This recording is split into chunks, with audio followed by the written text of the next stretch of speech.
Guys, good afternoon and welcome to the new learning session of D365 Finance and Operation. In today's video, we are going to discuss about the inventory valuation methods that we need to use for the stock items in the system.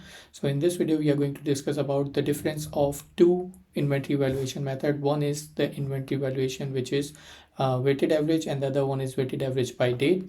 And to execute the example, we have one Excel file that we have created here for a couple of items. One is item number A101 and the other one is A102. Both of them has the item model group. One is assigned to the weighted average and the other one is assigned to weighted average by date. And here we have three coloring scheme, you can say. So the first one is for the transaction that we will do for the inwards, or you can say for the purchasing. And for this particular exercise, we are going to use the movement journal. The second one is the issuance. Similarly, we are going to again use the movement journal just to ease the process. Otherwise, you can use the purchase order and the sales order also. The last one is the expected result after running the recalculation for both the items.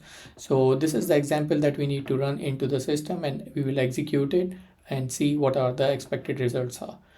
So to create the new movement journal, I will go on to the inventory management module here, journal entries, item movement journal. Let's create a new movement journal quickly here.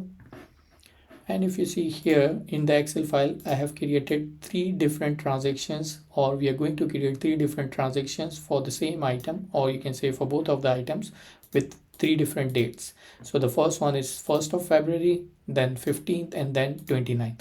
And the issuance that we are going to do is in between 15th and 29th, which is 19th of February for both of them. So to execute these transactions, we'll go under here. Let's quickly create the transactions.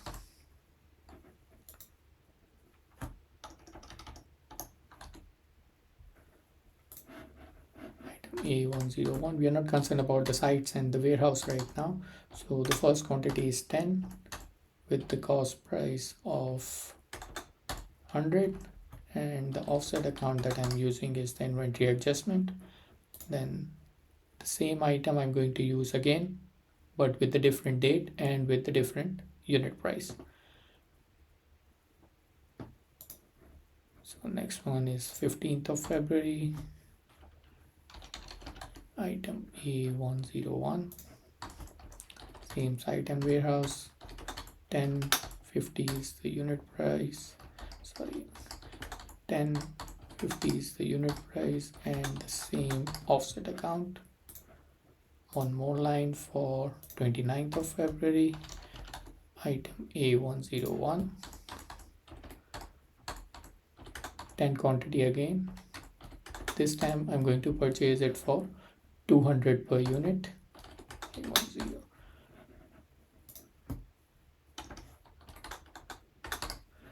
So these are the three lines for the first item here, 1st of February, 15th of February, and 29th of February.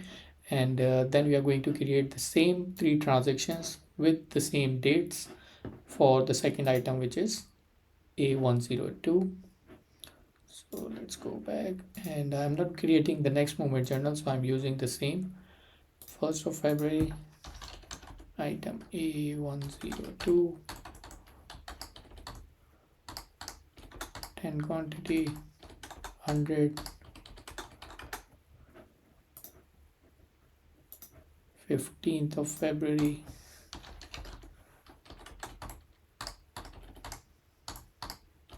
and quantity again with the cost price of 50. And the last line will be for 29th of February, item A102, 10 quantity again, and this time it's 200, 510, 520. All right, so now let's post this.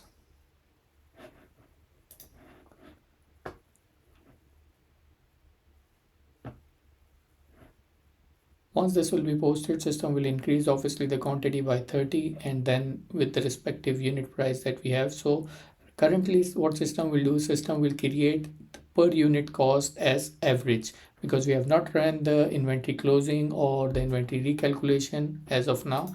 So everything will be on average as of this moment. And just to verify all of these things, we'll go under inquiry and reports on hand list.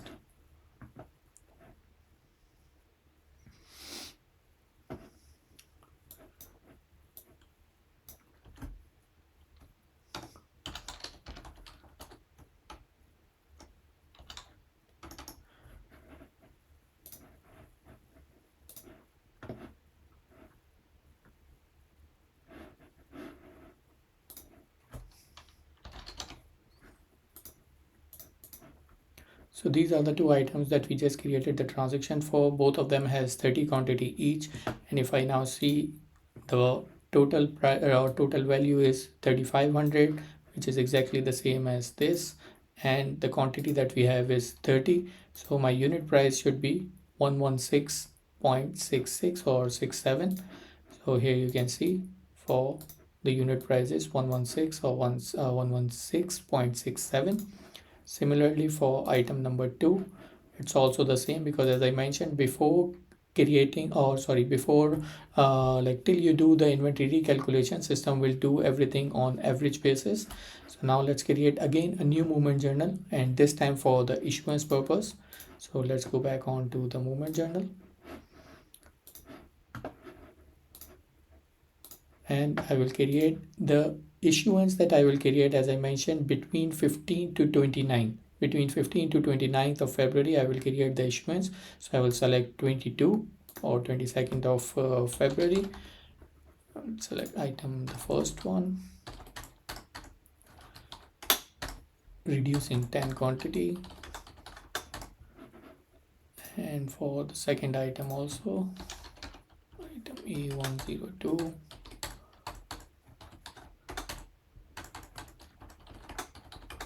So currently that I'm creating a negative, or you can say I'm doing the issuance from this warehouse for both of these items on 22nd of February. So if I go here, or let's say I will create it for 19th of February, or we can change here 22nd of February, the result will remain the same.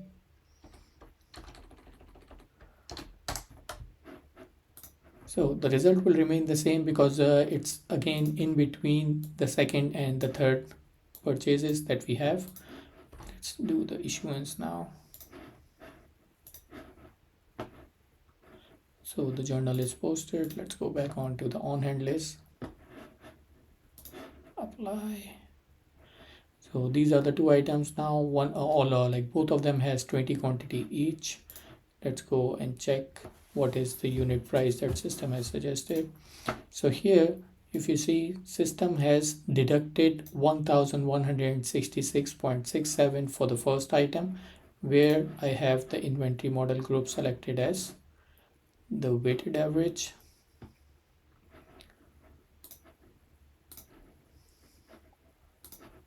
You can see it from here.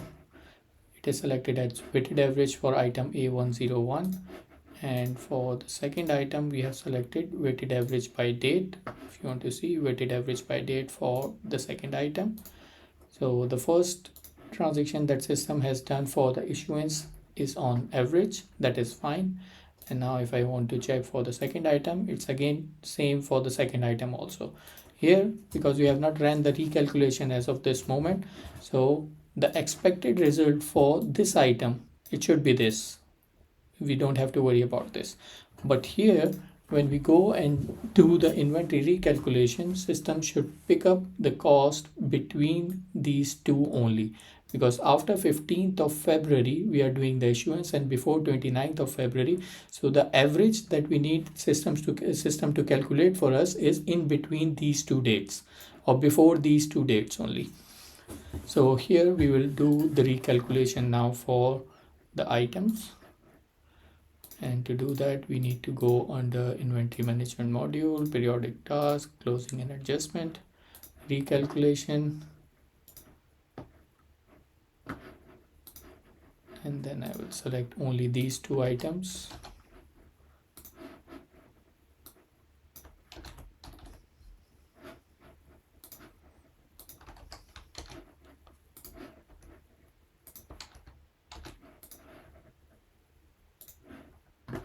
So right now we are running the inventory recalculation for only these two items.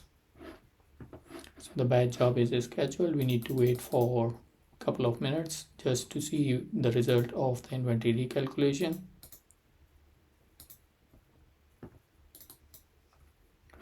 So right now it is under the execution.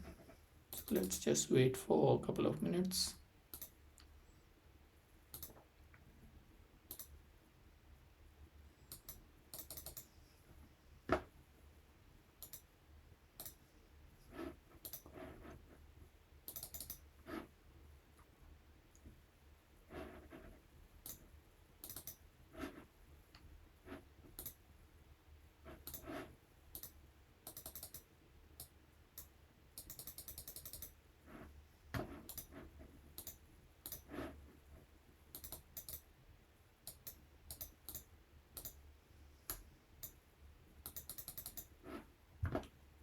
It's taking a little long. Okay, so now the inventory recalculation has been performed by the system. So let's go and see the voucher, where we should have the adjustment of the item number 2, which is here for the inventory issuance. And now if we go back and see under the manage inventory for this, let's see for the first item, this is still the same. The issuance is still the same, 1166.67. Now let's see for item number 2. Here you see now the description, or you can say the adjustment has been performed for only line number 2 or item number 2, which is here. As you can see, the calculation, it should be like this, and which is exactly the same, because 150, which means 1500 for 20 quantities, which is equals to per unit price of 75 of any currency that you are dealing. I'm dealing in USD right now, so $75 per unit. I deducted 10 quantities, so only $750 should be deducted from my inventory, which is exactly system has done here for me.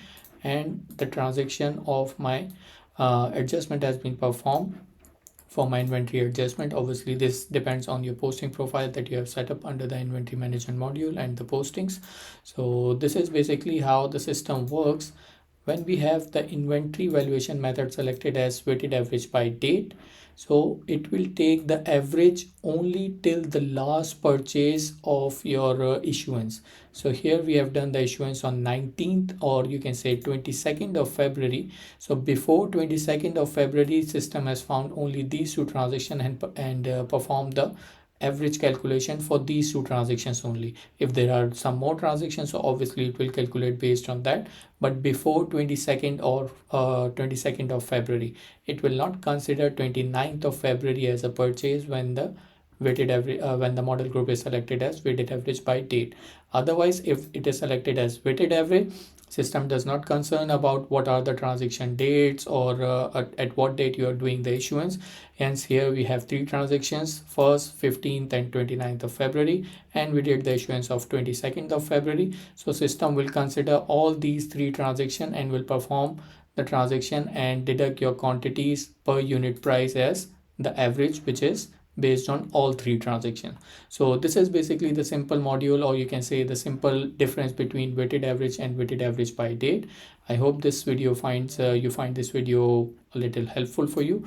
And if you want to comment, just please comment, and please do follow on to the channel for the new updates. Thank you very much.